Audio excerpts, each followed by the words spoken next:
સમાચાર રાજકોટથી પ્રાપ્ત થઈ રહ્યા છે। ઓરેન્જ એલર્ટ વચ્ચે રાજકોટના કેટલાક વિસ્તારોમાં ધોધમાર વરસાદ વરસી રહ્યો છે।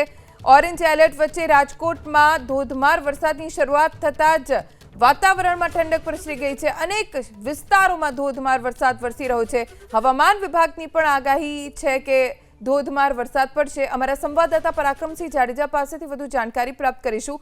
પરાક્રમ, કયા વિસ્તારોમાં વરસાદ રાજકોટમાં? રાજકોટ શહેર ઉપરાંત ગ્રામ્ય વિસ્તારની અંદર પણ વરસાદ છે। અત્યારે રાજકોટની અંદર પાણી ભરાવાના અમીન માર્ગનો જે છેડો આવેલો છે ત્યાં દર વખતે જે પાણી ભરાય છે ત્યાં અત્યારે પાણી ભરાવાના શરૂ થઈ ગયા છે। સીધા દ્રશ્યો આપણે બતાવી રહ્યા છીએ।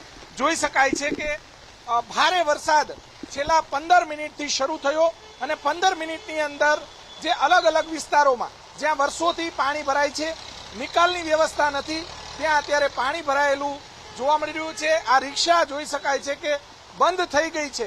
જે વાહન ચાલકો, આ સીધા દ્રશ્યો બતાવશું, જે રિક્ષા બંધ થઈ ગઈ છે અને પાછળ ટ્રાફિક જામ થયો હોય રિક્ષાની અંદર જોઈ શકાય છે કે જે જોઈ શકાય છે કે માલ સામાન ભરેલો છે। અત્યારે જે ભાઈ સાથે વાત કરીશું। ભાઈ, આ રિક્ષા બંધ થઈ ગઈ છે? હા સાહેબ, પાણીના કારણે નિકાલની વ્યવસ્થા કરવી જોઈએ ને સાહેબ। ચોક્કસ અત્યારે જે વાહન ચાલકો ના વાહનો બંધ થવાની શરૂઆત થઈ ગઈ છે। સીધા લાઈવ દ્રશ્યો આપણે બતાવી રહ્યા છીએ। જ્યાં દર વખતે પાણી ભરાય છે એ વિસ્તારની અંદર મહાનગરપાલિકાને આપણે દર વખતે બતાવીએ છીએ, પરંતુ મહાનગરપાલિકાના અધિકારીઓના પેટનું પાણી હલતું નથી અને અહીંયા પાણી ભરાઈ જાય છે। દર વખતે પાણી ભરાઈ જાય છે। જોઈ શકાય છે કે વાહનવાળા, જે કારવાળા ભાઈ સાથે આપણે, ભાઈ, દર વખતે અહીંયા પાણી ભરાઈ જાય છે? ફૂલ ભરાઈ જાય છે પાણી, ફૂલ પાણી। હાથ થોડોક નીચે કરો તો વાત કરી। પાણી ભરાઈ જાય છે, નિકાલની વ્યવસ્થા કરવી જોઈએ?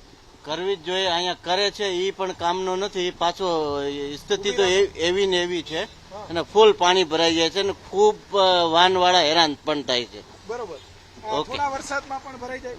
ફૂલ ચોક્કસથી જોઈ શકાય છે કે અત્યારે રાજકોટની અંદર પાણી ભરાવાની શરૂઆત થઈ ગઈ છે। જે આ થાર જેવી ગાડી છે એ નીકળી જાય, પરંતુ નાના વાહનો છે એ નીકળી શકતા નથી। જે થાર વાળા ભાઈ અત્યારે નીકળી ગયા, પરંતુ જે નાના વાહનો, રિક્ષા ચાલકો છે, મધ્યમ વર્ગના લોકોને જે પારાવાર મુશ્કેલીઓનો સામનો, કેમ કે મધ્યમ વર્ગના લોકો પાસે જ નાના વાહનો હોય છે। જી પરાક્રમ, સમયનો અભાવ છે। આભાર જાણકારી આપવા માટે।